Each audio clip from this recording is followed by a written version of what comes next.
ইতিমধ্যে আপনাদের দেখিয়েছি সোনালী খাতুনের গল্প।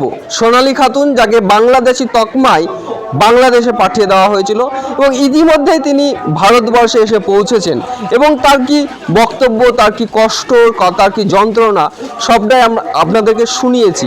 সর্বোপরি সোনালী খাতুনদের যারা সাহায্য করেছে, কিভাবে তাদেরকে আইনি পথে লড়াই করতে হয়েছে, সমস্ত বিষয়টা কিন্তু তুলে ধরেছে অন্য একজন ব্যক্তি এবং তিনি বাংলাদেশে গিয়েছিলেন এবং তাদের যত লিগ্যাল প্রসেস ছিল সমস্ত কিছু কিন্তু সাথে ছিলেন। তিনি কি বলছেন তার মুখ থেকেই শোনাবো। ব্যাপারটা হচ্ছে, আমি মাননীয় রাজ্যসভা সংসদ সামিল ইসলামের প্রতিনিধি হিসেবে বাংলাদেশে গেছিলাম। কলকাতা হাইকোর্ট 26 তারিখ রায় দিয়েছিলেন কি 4 সপ্তাহের মধ্যে দেশে ফিরিয়ে নিয়ে আসতে হবে।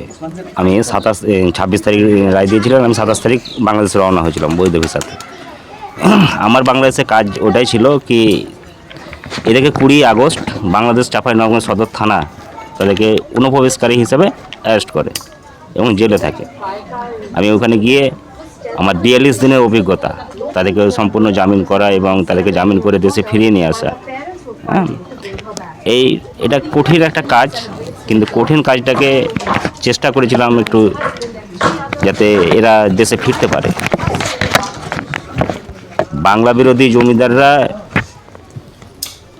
হাইকোর্টের রায়কে তোয়াক্কা না করে চ্যালেঞ্জ করে এই গরিব অসহায় মানুষকে বাংলাদেশি প্রমাণ করার জন্য সুপ্রিম কোর্টে যায়। আমরাও সুপ্রিম কোর্টে গেছি। সুপ্রিম কোর্ট বলেছে সোনালী খাতুনের 8 বছরের শিশু সাবিরকে দেশে ফেরাতে। ওরা দেশে ফিরিয়েছে। আমরা বর্ডার থেকে রিসিভ করে নিয়ে এসেছি। সোনালীর অসুস্থতার কারণে তাকে মেডিকেলে ভর্তি করেছিলাম। তার বিভিন্ন অসুস্থতা আছে এখনও, যেমন সুগার ছিল না, এখন সুগার হয়েছে। হ্যাঁ, প্রেশার হাই, তারপরে আপনার ইউরিন ইনফেকশন, ব্লাড কম, থাইরয়েড হাই, অনেক কিছু। বাংলাদেশের জেলে যখন এনাদেরকে রাখে, বা এখনও 4 জন বাংলাদেশে আছে, সোনালীর স্বামী দানিশ, সুইটি এবং সুইটি 2 ছেলে কুরবান, ইমাম, খুব অসহায় মানুষ। বাংলাদেশ যখন আমরা জামিন চাইতাম বাংলাদেশ কোর্টের কাছে, তখন কিন্তু কোনো মতে জামিন দিত না। 101 দিন পরে এরা জামিন পেয়েছে। সোনালী মেডিকেল গ্রাউন্ড দেখিয়ে সোনালী অসুস্থ, প্রেগনেন্ট, যে কোনো মুহূর্তে সন্তান প্রসব করতে পারে, তার জন্য কিন্তু এদেরকে দেওয়া হয়েছে।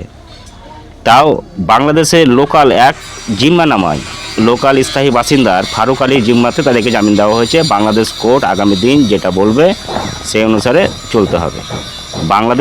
বাংলাদেশ পুলিশ, চাঁপাইনবাবগঞ্জ সদর থানার পুলিশ যে এদের ধারা লাগিয়েছে, ইন্ডিয়ান সিটিজেন অনুপ্রবেশকারী হিসাবে তাদেরকে গ্রেপ্তার করে 1952 সালে 4 ধারায় অনুসারে তাদেরকে চার্জশিট পেশ করেছে চাঁপাইনবাবগঞ্জ জুডিশিয়াল ম্যাজিস্ট্রেট কোর্টে। আমরা সেই ধারাতে তাদের পানিশমেন্ট হতে পারে 1 থেকে 1 বছর, অথচ 1000 টাকা জরিমানা। তারপরেও একটা অপশান আছে, তারা যতই জরিমানা হোক সেই জরিমানার মতো যাতে অর্থ জরিমানা দিয়ে তাদেরকে আনা যাবে। কিন্তু ভারত সরকার আর বাংলাদেশ সরকারের হস্তক্ষেপে সোনালী এবং সোনালীর ছেলে দেশে ফিরেছে। আমরা আশাবাদী আগামী দিন সুপ্রিম কোর্টে, আগামীকাল সম্ভবত সুপ্রিম কোর্টে শুনানি আছে, হিয়ারিং হবে, তাতেও সকলে ফিরে আসবে।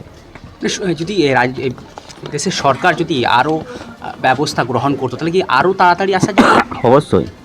কলকাতা হাইকোর্ট যখন বলেই দিয়েছিলেন, সেই সময় যদি বলতেন, অথচ Bangladesh Chapainawabganj senior judicial magistrate কোর্টে একটা চিঠি করেছিলেন ভারতীয় দূতাবাসকে, ঢাকায় যে ভারতীয় দূতাবাস আছে সেখানে চিঠি করেছিলেন। চিঠিতে সম্পূর্ণ কিছু উল্লেখ করা আছে এবং বলা হয়েছে ভারতীয় 6 জন নাগরিক, তার মধ্যে 2 জন শিশু, তার আধার নাম্বার এত, বাড়ি পাইকোড়, হ্যাঁ, এদেরকে দেশে ফেরানোর প্রোগ্রাম শুরু করা হোক।